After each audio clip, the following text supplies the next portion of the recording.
Agora, que você me contasse, você tem um testemunho, né? Tenho um testemunho incrível, inclusive, muito forte. Foi porque, assim, quando a minha avó morreu, que eu continuei na igreja, pra gente que caminha só em casa, é muito difícil. Então, meus pais não eram crentes. Então, eu cheguei na fase da adolescência, 14 anos, aquela fase terrível, né? Aí, eu sou muito sincera com Deus.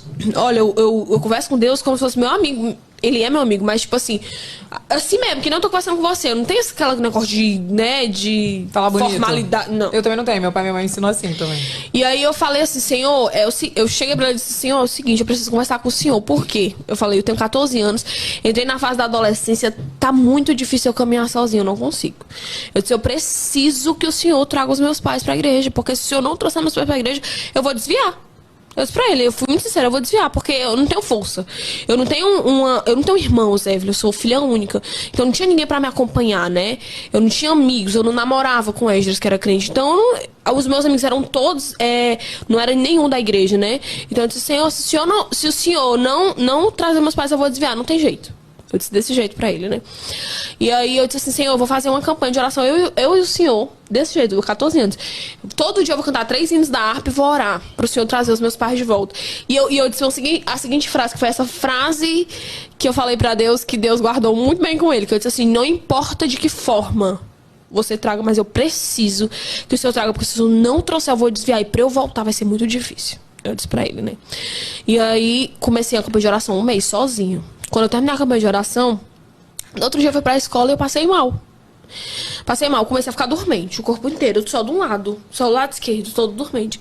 Começava pela pontinha do dedo e ia subindo e irradiando pra minha cabeça. E aí eu não tinha sustentação, ficava tudo dormente. Eu dizia, que coisa estranha. Isso aconteceu 3 vezes, eu estudava o dia inteiro, né? Isso aconteceu 3 vezes. Aí, na terceira, a minha amiga disse assim, tem que ligar pro seu pai, pra você levar você pro médico, porque da terceira foi a mais forte, não parou. E vinha com uma dor insuportável, que ia martelando a minha cabeça, né? Martelando meu corpo inteiro. Aí, eu não queria, porque eu tinha prova no outro dia, e eu não queria perder a prova, porque eu te disse, eu era bagunceira, mas eu era muito esforçada, né? Não posso perder a prova, é prova do técnico, não sei o que lá. Ela, ai, mas você tem que ir, era a Júlia, minha amiga. Aí ela ligou, olha, a Raíssa tá passando mal, vem buscar ela pra levar pro hospital. Aí a gente foi pro hospital e tal. Aí passei pelo médico, o médico fez os exames, não sei o que, tudo normal, não sei o que e tal. De exame sim, né, de físico. Aí fui pra sala de medicação, esperando a medicação, começou de novo a dormência. Eu disse, pai, eu vou sentir de novo. Corre ali, chama alguém. Aí ele chamou a enfermeira. Socorro, minha filha tá sentindo dormência de novo, não sei o que. Quando chegou na minha cabeça, foi 2 segundos pra eu convulsionar. Só que eu nunca tinha tido convulsão na vida, então eu não sabia o que estava acontecendo. Convulsão é um choque muito forte, com uma dor intensa no seu corpo inteiro. Parece que você está, assim, sendo moído. Essa é a sensação de você ter uma convulsão. E aí, com 3 segundos depois que eu já tava toda torta, eu desmaiei, apaguei, não lembro mais de nada. Pai disse que a dor foi tão forte que eu urinei e eu me entortei tanto que foi aí que eu criei as 2 hernias de disco, que eu tenho até hoje, que elas saíram do lugar, de tanto que eu fiquei torta. Meu pai disse que não conseguia nem me pegar, de tão torta que eu fiquei. Invadiu a sala do médico, minha filha tá passando mal, não sei o que, minha filha, chorando, desesperado. E aí depois os membros, quando a convulsão foi passando, foi se ajeitando, né? E aí quando eu acordei, eu disse, o que foi que aconteceu? Aí eu olhei logo minha mão, porque eu lembro que eu entortei, né? Eu olhei assim, tava tudo normal. Eu disse, meu Deus, que foi isso e tal. Aí o médico, você teve uma convulsão, a gente vai investigar o que foi. Ela não tava com febre, ela já teve isso antes. Meu pai, não, nunca, não sei o que. Vamos fazer o exame da cabeça, descobrimos um cisto. Quando o médico veio com o diagnóstico, falou, olha, a Raíssa tem um cisto no cérebro, que ela deve ter... ela come muita carne de porco. A minha mãe disse, não, ela não costuma comer carne de porco. Ai, meu Deus do céu, o que tem a ver com a carne de porco? É porque é dessa carne de porco, se a carne de porco não for tratada como ela deve ser. Tá. E aí, ele disse, ela come muita alface? A minha mãe disse, demais, eu sou apaixonada por alface. Aí ela disse, agora tá tudo explicado, foi do alface. O alface mal lavado, quando ele não vai pra água sanitária, existe um grande risco de ter larva ali.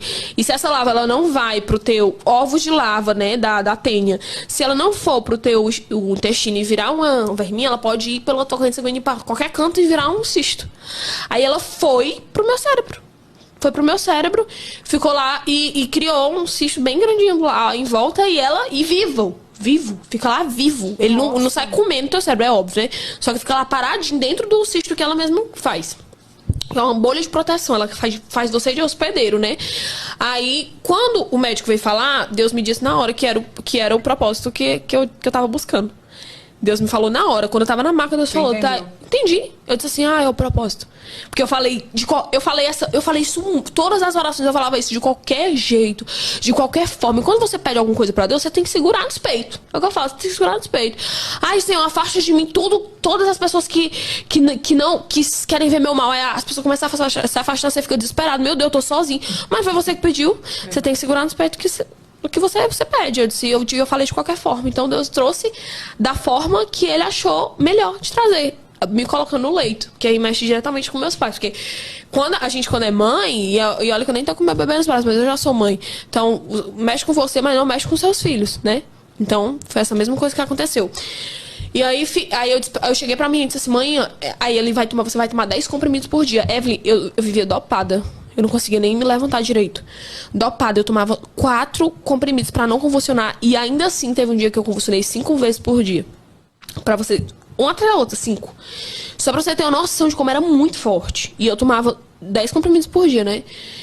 E aí parei de ter vida. Tipo assim, parei de ter vida. Parei de estudar, porque não podia ir pra escola, porque podia convulsionar a qualquer hora. Tinha que estar em casa pros meus pais levarem eu pro hospital. Não sei o que lá. Parei de ter vida. Você ficou, tipo, sem ir pra escola, assim? Passei 4 meses, foi logo no inicinho. Aí eu fazia tudo online. Aí depois voltei. Mais 4 meses, mas voltei doente, mas era muito difícil. E às vezes eu ficava assim, eu acabava de tomar meu remédio, eu começava a ficar um pouco dormente, né? Eu tinha medo de convulsionar, sempre que eu ficava dormente eu tinha medo. E aí eu via minhas amigas assim, de longe, brincando, não sei o quê. Eu dizia assim, Senhor, por que eu não sou assim? Eu dizia, eu já tinha esquecido do propósito, sabe? Porque às vezes você tá na prova, você esquece o porquê que você tá vivendo aquilo, mas foi você. No começo você sabia, mas você vai se desgastando. Eu dizia, Senhor, por que eu não sou assim? Senhor, por que eu tô doente? Senhor, por quê? Começava a questionar, por quê? E eu cheguei pra minha mãe nesse mesmo dia que eu descobri a doença. Eu disse, mãe, isso é um propósito de Deus pra vocês voltarem pra igreja. Eu fui muito clara com ela. Eu disse, e eu posso tomar 1000 comprimidos por dia, nenhum vai me curar. Só vai curar quando o propósito for cumprido. Você tinha certeza? Eu tinha absoluta. Aí ela disse assim, para de falar besteira, Raíssa.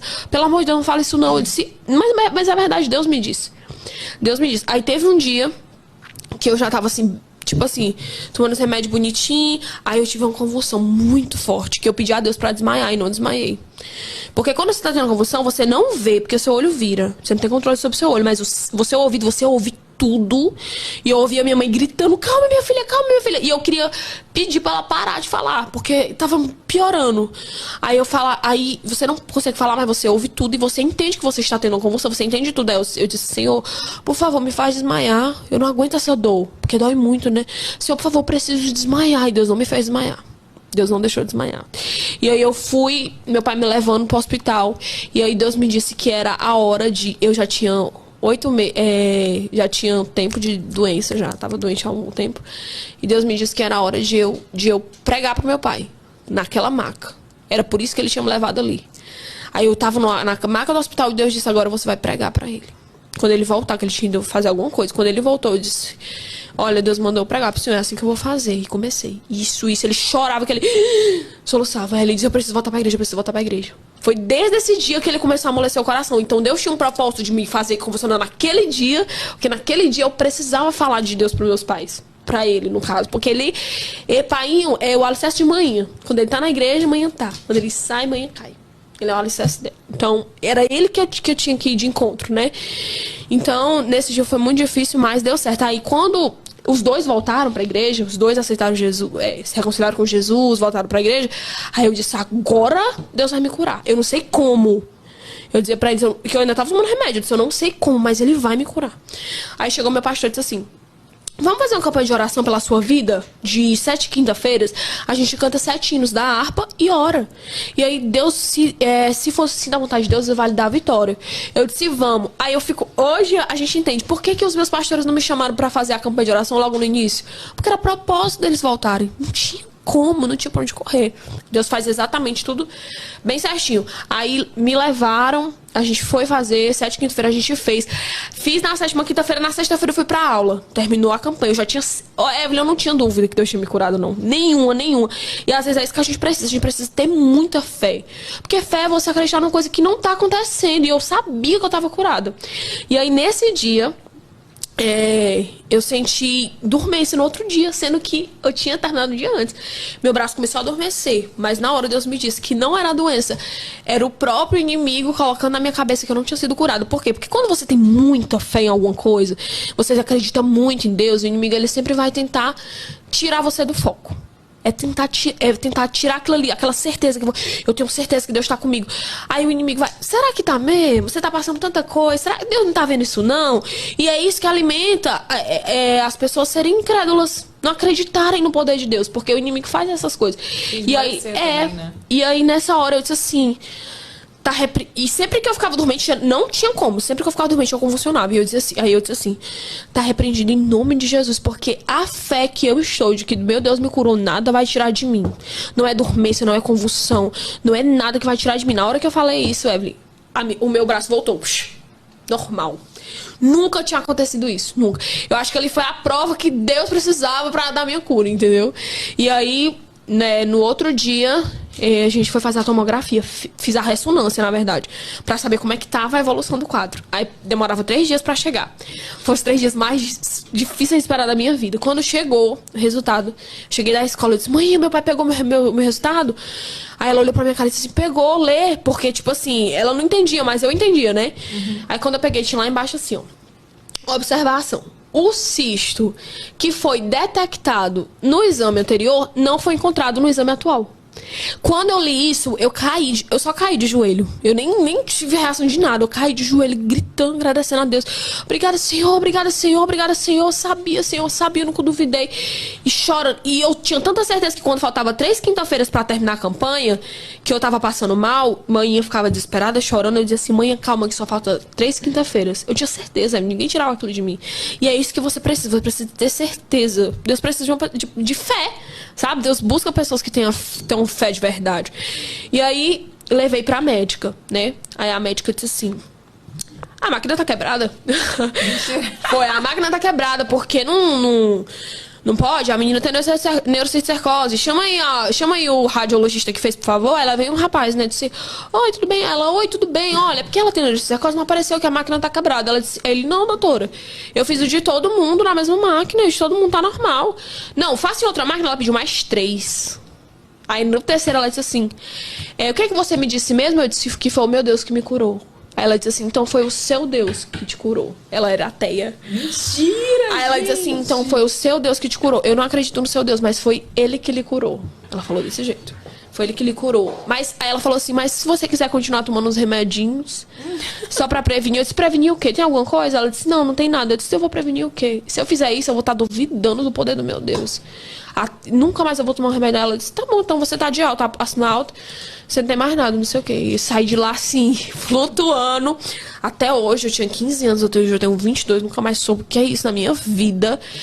E é um testemunho forte que eu carrego comigo. E outra coisa, eu fiquei com as hérnias, e essa perna, por conta das hérnias, é dormente. Ela tem dormência natural, tipo, desde que eu tive as hérnias, por quê? As hérnias pinçam o meu nervo ciático. Aí ela pega e fica dormente. Aí fica dormente. Aí teve um dia que eu disse assim, Senhor, e eu descobri as hérnias porque eu tava sentindo dormência na perna só, mas curada já da cabeça. Eu disse, doutor, eu não tenho mais neurocicercose, mas eu sinto coisa. Ele, então é coluna. Vamos pra coluna e descobrir as hérnias. Aí ele, tá pinçando sua coisa, você pode fazer uma cirurgia, mas é uma cirurgia, né? Toda cirurgia de coluna é muito perigoso, né? Eu disse, não, então deixa pra lá. Aí teve um dia que eu tava estressada com essa perna dormente, né? Porque quando a minha coluna tá pior, ela fica pior. É que nem agora eu tô grávida, né? A coluna piora muito, então ela tá pior. Aí teve um dia que eu disse assim, alguns anos atrás, eu disse assim, Senhor, tira essa dormência de mim. Essa dormência da minha perna, porque eu já tô boa, não tenho mais doença, eu preciso que ela saia de alguma forma. Sabe, pra não ficar me lembrando. Aí, sabe o que Deus me disse? Se eu tirar, você não vai se lembrar. E esse é o perigo. Eu não me lembrar. Porque Deus me disse que ela tinha que ficar, porque se tirasse, eu não ia lembrar do que Deus fez na minha vida. E é isso que acontece. Quando a gente tá na luta, A gente tá na luta, na prova, que a gente precisa que Deus aja, faça alguma coisa, pelo amor de Deus, Senhor, tá afundando, me deu um emprego, eu não tenho dinheiro. Quando Deus te dá e você tá na bênção, você nem lembra mais que foi Deus que te deu, você não lembra. Quando você tá na bênção, você não lembra de Deus, você só lembra de Deus quando você tá na peleja, na prova, entendeu? Então Deus me disse que se tirasse eu ia esquecer. E é por isso que eu não esqueço, né? Claro que tem toda a história de vida, mas sempre tem alguma coisinha que Deus vai te fazer lembrar.